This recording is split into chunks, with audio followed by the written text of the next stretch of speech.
Can money really buy you happiness? The debate has been going on for a really long time. So in today's video, I'm going to share the truth and the facts about whether or not money can really buy you happiness.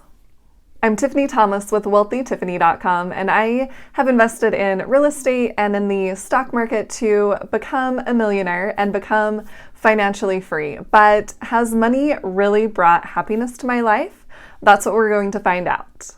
And before we dive in, put in the comments whether or not you think money can really buy you happiness. And then we'll see if you were right at the end of the video. All right, let's break down the facts here. And I've done quite a bit of research. So if you appreciate that, I would appreciate it if you would hit that like button and the subscribe button. All right, let's dive right in. Studies have been done that have shown if you are making at least above the poverty line and continue to increase your salary over time, your happiness actually will increase. So in that sense, yes, money can actually buy you happiness. But over time, as your salary continues to increase, your happiness does not continue to increase. Let's take a look at an article from Healthline which explains this a little bit more.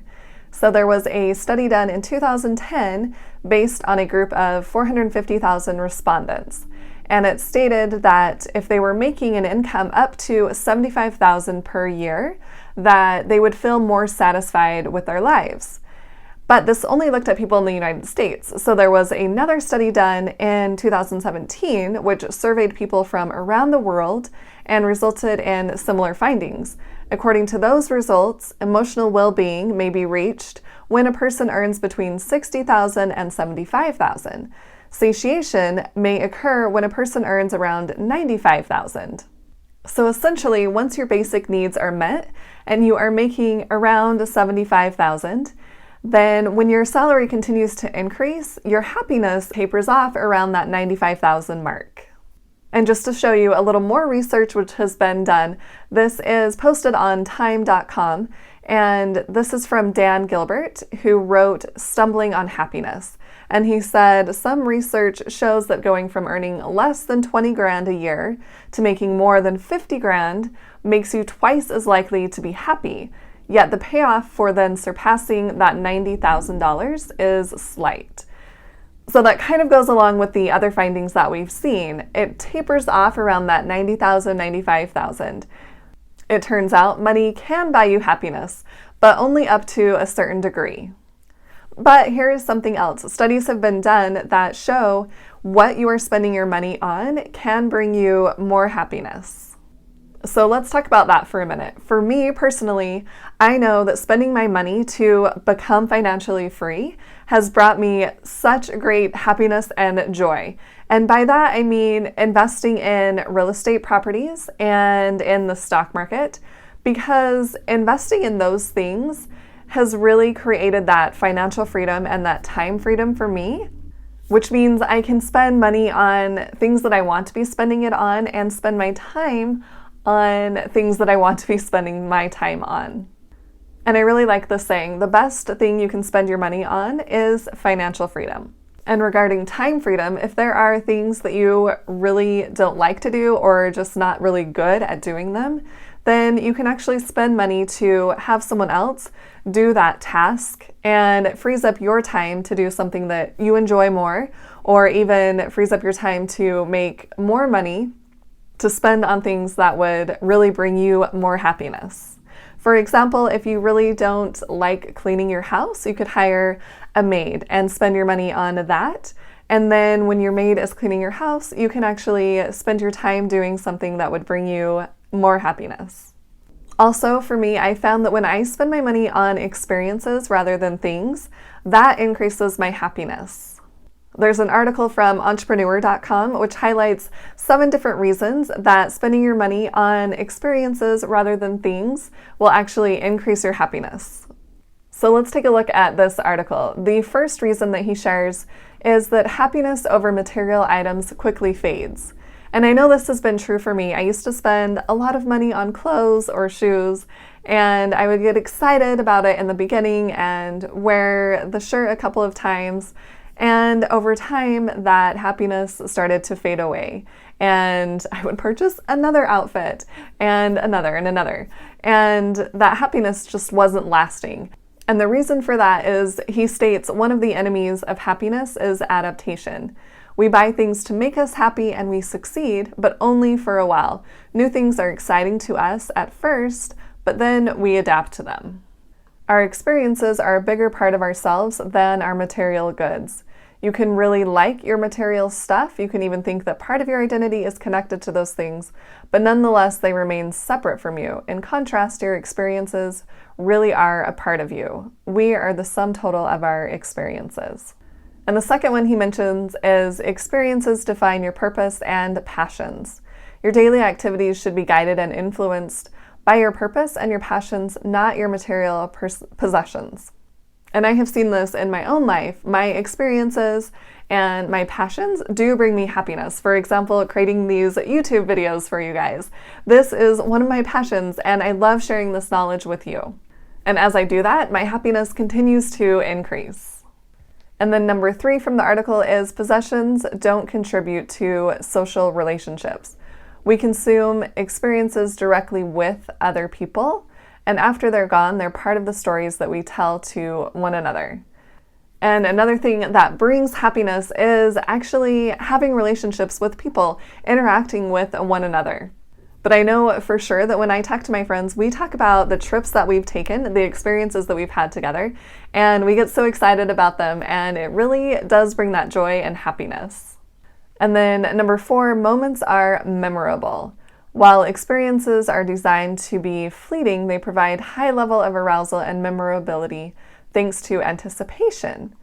And this is true. When I am planning a trip to take, I am really excited until that trip comes. And then, of course, I have a good time on the trip, but it's really that anticipation, that excitement of looking forward to that experience. And then number 5, experiences introduce you to a whole new world. Unlike stuff, experiences introduce you to new perspectives, life lessons, and the importance of gratitude. And I've seen this in my own life when I have been traveling, especially when I did a couple of humanitarian trips. I did one to Guatemala and Belize, and then a separate one to Panama. But while I was in those countries, I was able to see a whole different perspective on the way that people live. They are so poor, especially in Guatemala. Just watching people wash their clothes in a dirty river, it just brings a whole new perspective and definitely life lessons, and makes me extremely grateful for the things that I do have and the blessing of living in the United States of America. And then number 6 is stuffication. So he says, do you have a garage full of stuff? That buildup of junk you'll never use can actually do harm to your mental health. This is because when our homes are filled with junk and clutter, it increases our levels of stress. And I think this is true as well. I know a lot of people that have a storage unit and they have stuff in their garages that they aren't even able to park their cars in their garage. And it brings stress to them because, they constantly think, oh, I should clean this out. I need to get rid of this stuff so I can park my car in the garage. And it's constantly on their mind instead of just getting rid of all of those things and freeing up that space in your mind for other things that are more important. They hold on to all of these things and continue to accumulate more and more, which is really not healthy. And then the last one he puts in here, it's no fun keeping up with the Joneses. The tendency of keeping up with the Joneses tends to be more pronounced for material goods than experiential purchases. And I think that's true. I think a lot of people compare themselves to their neighbors or their friends and think, oh, maybe I should get that new boat or that new fancy car or those wave runners. And they try to keep up with the Joneses, but they aren't really spending their money on things that are important to them, that are going to bring them joy and them happiness. And by looking at spending your money on experiences, you can really do that because you are spending your money on that experience and you can look forward to it and enjoy the entire experience and then look back on it and have those fun memories. And not to mention, when you're accumulating all of those things, There is, if it's a car, you have to register it, you have to insure it. There's extra expenses that go along with those things that you are purchasing to keep up with the Joneses that make it even more expensive and hold you back from spending your money on things that are going to create more happiness in your life. And I also remember listening to a podcast, and I can't remember which one it is, but he stated in there that he was watching his son swing on the swing set, and he was cleaning out his garage, and his son comes up and is like, "Dad, play with me on the swing set." And he says to him, "No, I need to get this work done. I need to clean out the garage." And as he's watching him swing, he's thinking, if I hadn't bought all of these things that needed to be cleaned out of the garage right now, then I would be spending time with my son, which is what I want to be doing. So in essence, if you are spending money on things and just accumulating more and more stuff, that is not going to increase your happiness. Comment below and tell me if you have seen that money has actually bought you happiness and how.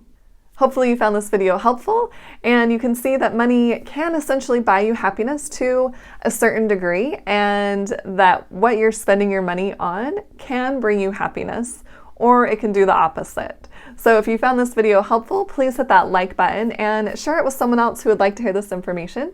And don't forget to hit the subscribe button to subscribe to my YouTube channel, and hit the little bell to get notified on when I post new videos. Thanks so much for watching. I'll see you in the next video.